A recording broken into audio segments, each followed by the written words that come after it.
ಒಂದು ಮುಖ್ಯಮಂತ್ರಿಗಳಂದಾಗ ಕ್ಯಾಬಿನೆಟ್ ಸಚಿವರ ಸಂಪುಟ ಸಭೆ ನಡೆದಾಗ ಸ್ವಾಭಾವಿಕವಾಗಿ ಎಲ್ಲರೂ ಅಲ್ಲಿ ಹೋಗಿ ಒಂದು ಕಡೆ ಕರೆದಿದ್ದಾರೆ, ಹೋಗಿದ್ದಾರೆ, ವಿಶ್ವಾಸಕ್ಕೆ ಹೋಗಿದ್ದಾರೆ.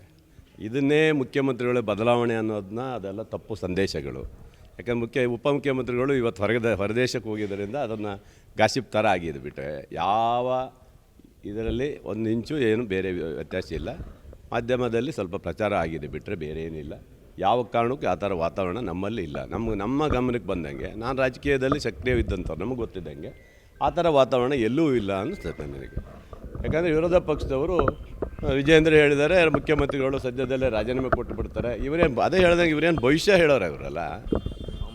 ಈ ಅಪ್ಪಂದೇ ಬುಡ ಅಲ್ಲಾಡ್ತದೆ, ವಿಜಯೇಂದ್ರನ ಬುಡನೇ ಅಲ್ಲಾಡ್ತಾಯಿದೆ. ಅವ್ರ ಪಕ್ಷದವರೇ ತೆಗೆದುಹಾಕಬೇಕು, ಇವ್ರು ಬೇಡ ಅಂತೇಳಿ ರಾಜ್ಯಾದ್ಯಂತ ಸುದ್ದಿ ಮಾಡಿದ್ದಾರೆ.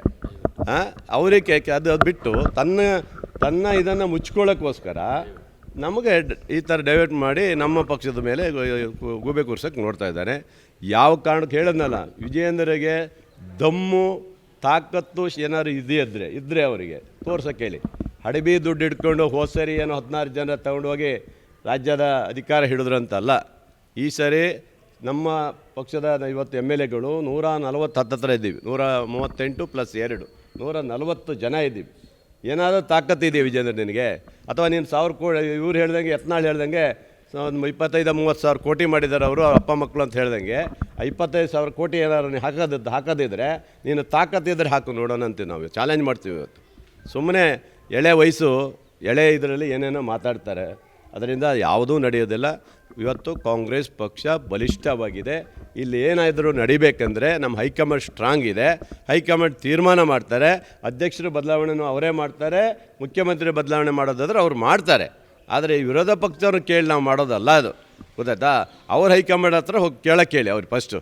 ಅವ್ರ ಬುಡ ಅಲ್ಲ ಇರ್ಬೇಕಾದ್ರೆ ಅವರಲ್ಲೇ ಗೊಂದಲ ಸೃಷ್ಟಿಯಾಗಿ ದಿನನಿತ್ಯ ನೋಡ್ತಾ ಇದ್ದಾರೆ ಇವತ್ತು ಅವ್ರ ಗೊಂದಲ ಎಷ್ಟಿದೆ ಅಂತ.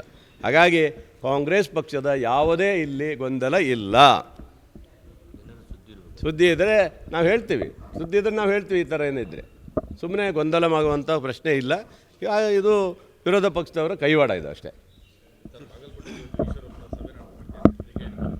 ಅದೇ ಹೇಳಿದ್ನಲ್ಲ, ಈಶ್ವರಪ್ಪನವರು ಒಂದು ಕಡೆ ಹೊರಗಡೆ ಇದ್ದಾರೆ ಅಂತ. ಒಬ್ಬ ಹಿಂದೂವಾದಿಗಳು ಅವ್ರ ಪಕ್ಷದಲ್ಲಿ ದುಡ್ದಂಥವ್ರನ್ನೇ ಅಪ್ಪ ಮಕ್ಕಳೆಲ್ಲ ಸೇರಿ ಇವ್ರು ಹೊರಗೆ ಹಾಕಿದ್ದಾರೆ. ಈಶ್ವರಪ್ಪ ಈಗ ಏನೋ ಒಳಗೆ ಬರೋಕ್ಕೆ ಇವರೆಲ್ಲ ಪ್ರಯತ್ನ ಮಾಡೋಕ್ಕೆ ಈಶ್ವರಪ್ಪನ ಅವ್ರದ್ದೊಂದು ಪ್ರಯತ್ನ ಅಷ್ಟೇ. ಈಶ್ವರಪ್ಪನವ್ರು ಅಲ್ಲಿ ಮಾಡಿದ್ರೇನು, ಇಲ್ಲೇ ಹಿಂದೇನೋ ಮಾಡಿದ್ರಲ್ಲ, ಬ್ರಿಗೇಡ್ ಏನೋ ಮಾಡಿದ್ರಲ್ಲ, ಎಂಥ ಸಂಗೊಳ್ಳಿ ರಾಯಣ್ಣ ಬ್ರಿಗೇಡ್ ಏನೋ ಮಾಡಿದರು. ಆ ಯಾವ ಬ್ರಿಗೇಡು ಅದು ನಡೆಯಲ್ಲ. ಈಶ್ವರಪ್ಪನವ್ರದ್ದು ಏನು ಚಲಾವಣೆ ಇಲ್ಲ ಈಗ, ಅದು ಮುಗಿದ ಕತೆ ಅದು. ಯಾಕಂದರೆ ಅವ್ರು ಕೂಗಿ ಹಿಂದುತ್ವ ಅಂದು ಪಾಪ ಅವ್ರ ಹಿಂದೆನೇ ಸರಿಸಿ ಹಾಕಿದ್ರು ಅವ್ರನ್ನೆಲ್ಲ ಅಷ್ಟೇ. ಹಿಂದುತ್ವ ಅಂದವರೆಲ್ಲ ಕೆಲವರೆಲ್ಲ ಹೋಗ್ಬಿಟ್ರಲ್ಲ, ಅವರೇ BJPಯವರೇ ಸರಿಸಿ ಹಾಕ್ಬಿಡ್ತಾರೆ. ಇನ್ನು ವಿಜಯೇಂದ್ರ ಅಂತ ಯಾರನ್ನೂ ಬರೋಕ್ಕೆ ಬಿಡೋದಲ್ಲ ಅವರು ವಿರೋಧ ಇದ್ದವ್ರಿಗೆ. ಹಾಗಾಗಿ ಅದು ನಡೆಯಲ್ಲ ಅನಿಸ್ತದೆ ನನ್ನ. ಏನು CBI ಎಷ್ಟು ಕೊಡ್ತೀರಿ ಸ್ವಾಮಿ? ಹಿಂದೆ ಜಾರ್ಜ್ ಮೇಲೆ ಬಂದ ಸಂದರ್ಭದಲ್ಲೂ CBI ಕೊಟ್ಟಿದ್ವಿ ಅಲ್ವಾ? ಎಲ್ಲ ನಾವು ಕೊಟ್ಟಿದ್ದು CBIಗೆ ಜಾಸ್ತಿ ಕೊಟ್ಟಿದ್ದು ನಾವು. BJPಯವ್ರ ಕಾಲದಲ್ಲಿ CBI ಕೊಡಲೇ ಇಲ್ಲ, ನಾವೇ CBI ಜಾಸ್ತಿ ಕೊಟ್ಟಿವಿ. ಎಲ್ಲ ಫೇಲ್ಯೂರ್ ಆದವು. CBI ಏನು ಕೆಲಸ ಆಗಿಲ್ಲ. ಇದನ್ನು ಕೊಡೋದು ಬಿಡಿ, ಅದಕ್ಕೇನಂತ ಬೇಕಾದರೆ ಏನು ಇದಿದೆ. ಪ್ರಿಯಾಂಕಾ ಖರ್ಗೆ ಅವ್ರದ್ದು ಏನಿದೆ ಅದರಲ್ಲಿ? ಅವ್ರ ಮೇಲೆ ಏನಿದೆ? ಇದೆ? ಈಶ್ವರಪ್ಪನವ್ರ ಮೇಲೆ ಬಂದಿದ್ದೆ ಬೇರೆ, ಇದು ಬಂದಿದ್ದೆ ಬೇರೆ. ಮಾಡಿ ಹಾಗೇನಿದ್ರೆ ಮಾಡೋಣ ಅದಕ್ಕೇನು ಬೇಕಾದರೆ. ಆ ಥರ ಏನಿಲ್ಲ. ಆದರೂ ಸುಮ್ಮನೆ ಇವ್ರಿಗೇನು ಗೊತ್ತಾ, ಈ ಟೈಮಲ್ಲಿ ಒಂದು ಗೊಂದಲ ಮಾಡಬೇಕು, ಸರ್ಕಾರನ ಸ್ವಲ್ಪ ಅಲ್ಗಾಡಿಸ್ಬೇಕು, ಸ್ವಲ್ಪ ಹೆಚ್ಚು ಕಮ್ಮಿ ಮಾಡಿ ಸರ್ಕಾರಕ್ಕೆ ಗೊಂದಲ ತರಬೇಕು ಅನ್ನೋ ಉದ್ದೇಶ ಇಟ್ಕೊಂಡು ಬಿಟ್ಟರೆ ಯಾವುದೂ ನಡೆಯಲ್ಲ. ಏನಾಯಿತು? ಮೂಢಕೇಸು ಇವೆಲ್ಲ ಹೋರಾಟ ಇವ್ರದ್ದು ಏನಾಯಿತು? ಏನು ಹೋರಾಟ ಮಾಡಿದ್ದೀರಿ ನೀವೆಲ್ಲ? ಅವ್ರದ್ದೇ ಟ್ವಿಷಾಗಿ ಹೋಗಿದೆ ಈಗ. ಹಾಗಾಗಿ ಅವ್ರದ್ದೇ 2 ಭಾಗ ಆಗಿ ಈಗ ನೋಡಿ, ಈಗ ಬೇರೆ ಹೊರಟಿಯಾರ ಈಗ ಅಲ್ವಾ? 2 ಭಾಗ, ಬಳ್ಳಾರಿ ಕಡೆ ಒಂದು ಭಾಗ, ಈ ಕಡೆ ಒಂದು ಭಾಗ, ಈ ಕಡೆ ಬೆಳಗಾವಿ ಕಡೆ ಒಂದು ಭಾಗ ಆಗಿ ಹೋಗಿದ್ದಾರೆ. ಅವ್ರ ಪಕ್ಷದ ಬುಡಾನೇ ಅಲ್ಲಾಡ್ತಾಯಿದೆ. ಅದು ಸರಿ ಮಾಡ್ಕೊಳ್ಳೋಕೆ ಹೇಳಿ ಅವರಿಗೆ. Thank you. ಅದು ಸಹಜವಾಗಿ ತಪ್ಪಾಗಿದೆ. ಅದು ಬಾಣತಿಯರ ಸಾವು ಯಾವುದೇ ವ್ಯಕ್ತಿ ನಾವು ಸಮರ್ಥನೆ ಮಾಡಿಕೊಳ್ಳುವಂಥ ಪ್ರಶ್ನೆಯೇ ಇಲ್ಲ. ಯಾಕಂದರೆ ಅದು ಇದು ದೇಶದಲ್ಲಿ ಬದುಕಲಿಕ್ಕೆ ಅವಕಾಶ ಇದೆ, ಎಲ್ಲರಿಗೂ ಅವಕಾಶ ಇದೆ.